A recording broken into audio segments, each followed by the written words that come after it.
Hey everyone, Chris here with another filler episode. Today we're taking a look at ScummVM, which is basically a program for emulating inventory-based adventure games. Now this is actually something a lot of fans have been wondering why I haven't taken a look at this thing.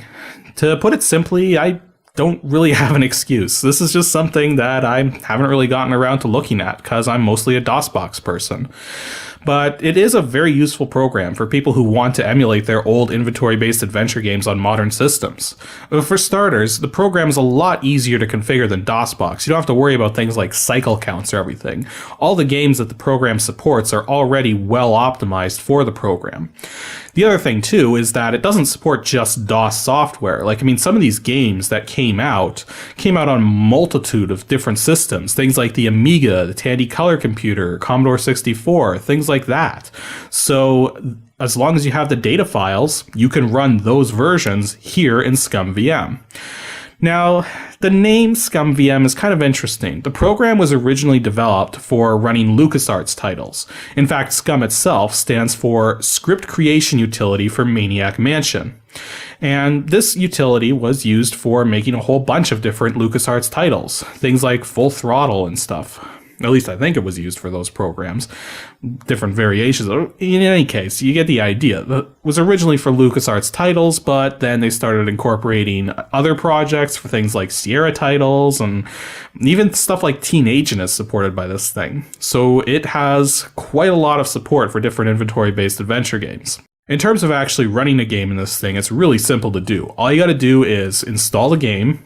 No, it doesn't come with any games with it. You have to have the actual game data. But once you put the game data in, you just tell ScummVM where that data is. It appears on the list. You click the game.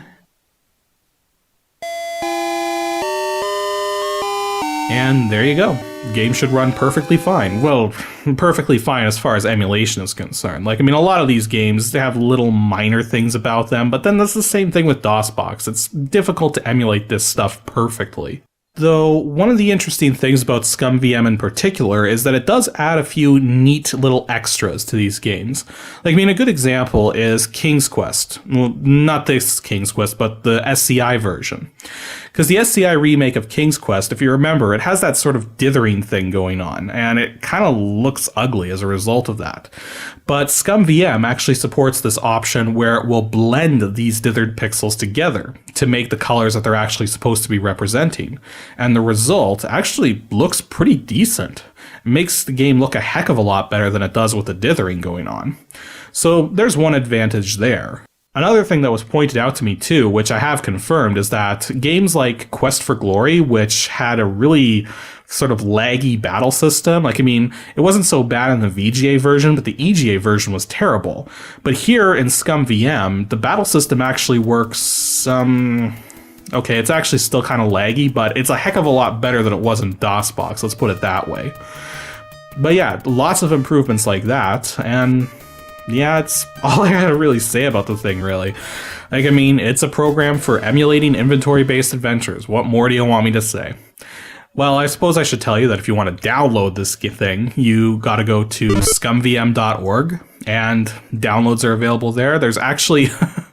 This is crazy. The thing's available for virtually every PC system and console you can think of that is actually capable of emulating stuff like this. There's downloads for Dreamcast and N64 versions of this program. So if you desperately need to get your inventory-based adventure fix on your N64 or something and have a flash card or something, you could do that. It's kind of crazy like that. But hey, it does its job. That's what matters. Anywho, that's all for this filler, so stay tuned for the next episode of Ancient DOS Games, episode 106. It will be on Saturday, March 2nd. And as for the hint, I'm going to be taking a look at a Breakout clone that has about 14 million power-ups. Okay, it's an exaggeration, but let's just put it like this. It has a lot of power-ups.